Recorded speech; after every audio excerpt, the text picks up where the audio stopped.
দারুণ স্বাদের healthy cheese পনির sandwich আপনারা কিন্তু বানিয়ে নিতে পারেন খুব সহজেই। দারুণ স্বাদের খুব হেলদি একটা ব্রেকফাস্ট অথবা সন্ধ্যের স্ন্যাক্স হিসেবেও আপনারা কিন্তু এই স্যান্ডউইচ তৈরি করে খেতে পারেন।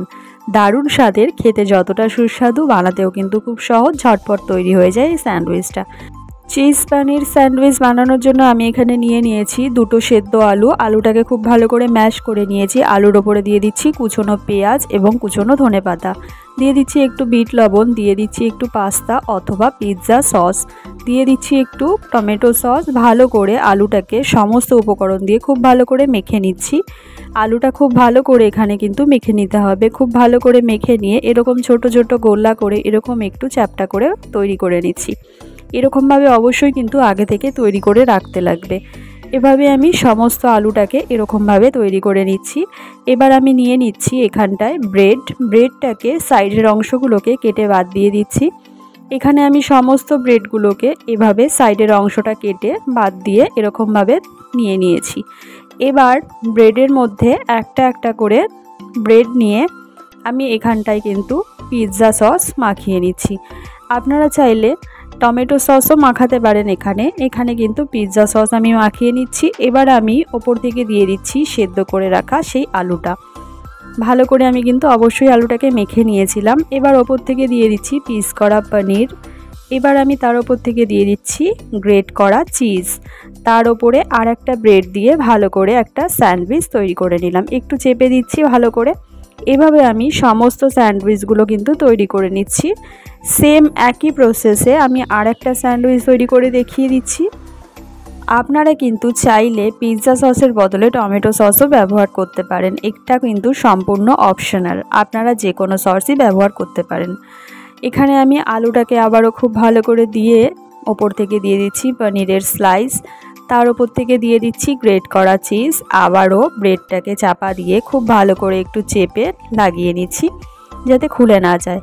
এখানে দেখুন সমস্ত উপকরণগুলো কিন্তু দিয়ে আমি স্যান্ডউইচটা তৈরি করে নিচ্ছি। এভাবে কিন্তু আমি সবকটা স্যান্ডউইচ তৈরি করে নিয়েছি।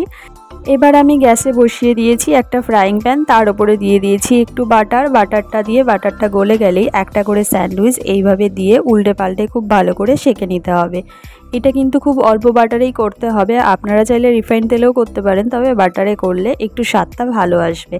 এখানে আমি দুটো স্যান্ডউইচ পরপর এভাবে অল্প অল্প করে বাটার দিয়ে খুব ভালো করে উল্টে পাল্টে কিন্তু সেঁকে নিচ্ছি। এখানে জাস্ট হালকা হাতে এভাবে সেঁকে নিলেই হবে, খুব একটা বেশি প্রয়োজন নেই ভাজার।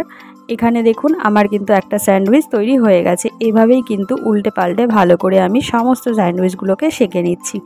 আপনারা চাইলে কিন্তু সন্ধেবেলা কোনো গেস্ট আসলেও এই স্যান্ডউইচটা দিয়ে পরিবেশন করতে পারেন। দেখবেন দুর্দান্ত স্বাদের লাগে, একবার খেলে কিন্তু বারবার খেতে ইচ্ছে করবে।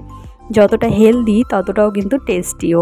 এরকমভাবে আমি সমস্ত স্যান্ডউইচগুলোকে ভেজে নিচ্ছি। এখানে আমি স্যান্ডউইচগুলোকে তুলে নিয়েছি। দারুণ স্বাদের চিজ পনির স্যান্ডউইচ কিন্তু একেবারেই রেডি। এখানে দেখুন আমি কেটে দেখিয়ে দিচ্ছি কতটা সুস্বাদু হয়েছে। আপনারা না খেলে বুঝবেন না, একবার আপনারা দেখে হয়তো বুঝতে পারবেন যে কতটা সুস্বাদু হতে পারে। এরকম স্যান্ডউইচ আপনারা কিন্তু খুব সহজেই কিন্তু বানিয়ে নিতে পারেন মাত্র কয়েকটা মিনিটের মধ্যে। সকালের টিফিনে অথবা সন্ধ্যের টিফিনে অথবা সন্ধ্যের স্ন্যাক্স হিসেবেও এই স্যান্ডউইচটা কিন্তু আপনারা পরিবেশন করতে পারেন। বাড়িতে কোনো গেস্ট আসলে অনায়াসেই এই স্যান্ডউইচটা তৈরি করে আপনারা পরিবেশন করতে পারেন গেস্টদের। খেতে কিন্তু দুর্দান্ত লাগে। আজকের রেসিপি ভিডিওটা এই পর্যন্তই। যদি রেসিপিটা ভালো লাগে তাহলে অবশ্যই একটা লাইক করে দেবেন, চ্যানেলটিকে সাবস্ক্রাইব করে রাখবেন এরকম নতুন নতুন রেসিপি আরও দেখার জন্য। যদি ভিডিওটা ভালো লাগে তাহলে অবশ্যই একটা লাইক করে দেবেন। দেখা হচ্ছে নতুন কোনো ভিডিওর সঙ্গে। ততক্ষণ ভালো থাকবেন, সুস্থ থাকবেন। ধন্যবাদ। আর অবশ্যই রেসিপিটা একদিন বাড়িতে ট্রাই করবেন।